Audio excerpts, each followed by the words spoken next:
ನಿಮ್ಮ ಹಳೆ ಒಡವೆನ ಅಧಿಕ ಬೆಲೆಗೆ ಮಾರಬೇಕೆ? ಅಟಿಕಾಗೆ ಕಾಲ್ ಮಾಡಿ 8803000300. Attica gold company. ತಮಿಳುನಾಡಿಗೆ ನೀರು ಬಿಡದಂತೆ ಆಗ್ರಹಿಸಿ ಕರವೇ ಪ್ರತಿಭಟನೆ ಮಾಡ್ತಾ ಇರೋದು. ಫ್ರೀಡಂ ಪಾರ್ಕ್ ನಲ್ಲಿ ನಾರಾಯಣಗೌಡ ಅವರ ಬಣದಿಂದ ಪ್ರೊಟೆಸ್ಟ್ ನಡೀತಾ ಇತ್ತು.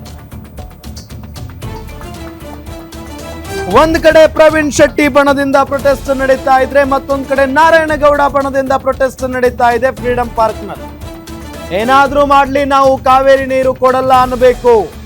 ತಮಿಳುನಾಡಿನ ಸಿಎಂ ಬಂದು ನಮ್ಮ ಡ್ಯಾಂಗಳ ಸ್ಥಿತಿಯನ್ನ ನೋಡಲಿ.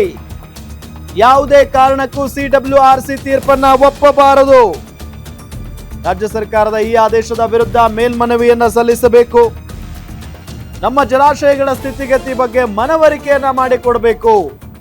ರಾಜ್ಯ ಸರ್ಕಾರ ಕರ್ನಾಟಕದ ರೈತರ ಹಿತವನ್ನ ಕಾಪಾಡಬೇಕು. ಕಾವೇರಿ ಕನ್ನಡಿಗರ ಭಾವನೆ, ಅದರ ಜೊತೆಗೆ ಹುಡುಗಾಟ ಆಡಕ್ಕೆ ಹೋಗಬಾರದು. ಪದೇ ಪದೇ ಕರ್ನಾಟಕ ಬಂದ್ ಮಾಡಿಕೊಂಡು ಕೂರೋದಕ್ಕಾಗಲ್ಲ. ಇಲ್ಲಿ ಆದೇಶ ಖಂಡಿಸಿ ಹೋರಾಟ ಮಾಡ್ತೇವೆ ಅಂತ ನಾರಾಯಣಗೌಡ ಅವರು ಹೇಳಿಕೆಯನ್ನ ಕೊಟ್ಟಿದ್ದಾರೆ. ಈ ಸಂದರ್ಭದಲ್ಲಿ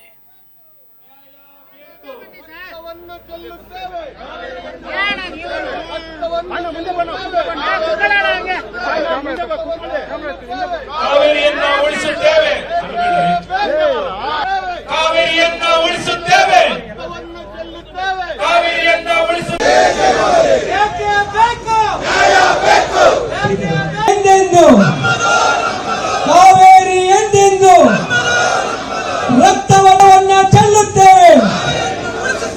ಸ್ನೇಹಕ್ಕೂ ಬದ್ಧ, ಸ್ನೇಹಕ್ಕೂ ಬದ್ಧ.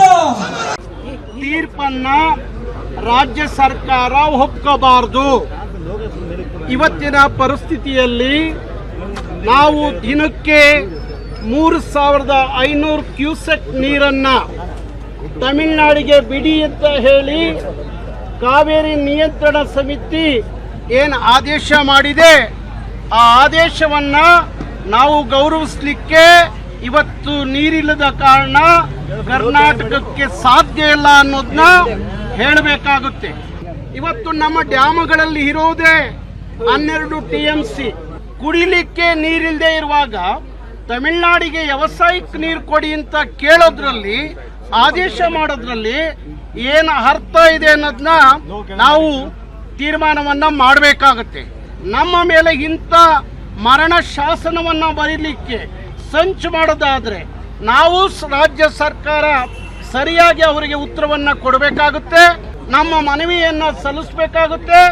ಇವತ್ತಿನ ಸಂದರ್ಭದಲ್ಲಿ ನಮ್ಮ ಯಾವ ಡ್ಯಾಮ್ಗಳಲ್ಲಿ, ಅದು KRS ಇರಬಹುದು, ಕಬಿನಿ ಇರಬಹುದು, ಹಾಗೆ ಆರಂಗಿ ಡ್ಯಾಮ್ಗಳಲ್ಲೂ ಸಹ ನೀರಿಲ್ಲದ ಕಾರಣ ನಾವು ನೀರು ಕೊಡಲಿಕ್ಕೆ ಸಾಧ್ಯ ಇಲ್ಲ. ಹಾಗಾಗಿ ನಮ್ಮ ಮನವಿಯನ್ನ ಕಾವೇರಿ ನೀರು ನಿವಾರಣಾ ಪ್ರಾಧಿಕಾರದ ಮುಂದೆ ರಾಜ್ಯ ಸರ್ಕಾರ ಸಲ್ಲಿಸಬೇಕಾಗುತ್ತೆ.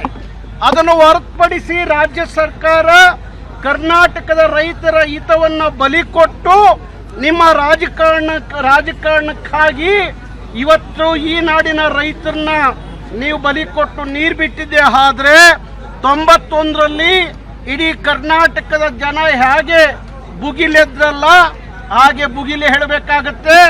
ಅವತ್ತು 91ರಲ್ಲಿ ಆದಂತ ಸಾವು ನೋವುಗಳು ನಿಮಗೆ ನೆನಪಿರ್ಲಿ. ಹಾಗಾಗಿ ಕಾವೇರಿ ಅನ್ನೋದು ಕನ್ನಡಿಗರ ಅದೊಂದು ರೀತಿಯ ಜೀವವಾಹಿನಿ. ಅದರ ಜೊತೆಯಲ್ಲಿ ಹುಡುಗಾಟ ಆಡಬಾರ್ದು ರಾಜ್ಯ ಸರ್ಕಾರ ಅಂತ ನಾನು ಹೇಳಲಿಕ್ಕೆ ಇಷ್ಟಪಡ್ತೀನಿ. ಹಾಗಾಗಿ ಇವತ್ತು ಸಾಂಕೇತಿಕವಾಗಿ ಕರ್ನಾಟಕ ರಕ್ಷಣಾ ವೇದಿಕೆ ಪ್ರತಿಭಟನೆಯನ್ನ ಮಾಡ್ತಾ ಇದೆ. ರಾಜ್ಯ ಸರ್ಕಾರ ತೀರ್ಮಾನ, ಕಾವೇರಿ ನಿಯಂತ್ರಣ ಸಮಿತಿಯ ಆದೇಶವನ್ನ ಧಿಕ್ಕರಿಸಿ ನಿಂತ್ಕೋಬೇಕು. 91ರಲ್ಲಿ ಹಾಗೆ ಬಂಗಾರಪ್ಪನವರು ಅವತ್ತು ಆ ತೀರ್ಪನ್ನು ಧಿಕ್ಕರಿಸಿ ನಿಂತರು. ಬಂಗಾರಪ್ಪನವರ ಶಿಷ್ಯ ಅಂತ ಹೇಳಿಕೊಳ್ಳುವಂತ DK ಶಿವಕುಮಾರ್ ಅವರು ಗುರುಗಳ ಮಾರ್ಗ ಹಿಡಿದ್ರೆ ಕರ್ನಾಟಕದ ಹಿತವನ್ನ ಕಾಪಾಡ್ದಂಗಾಗುತ್ತೆ.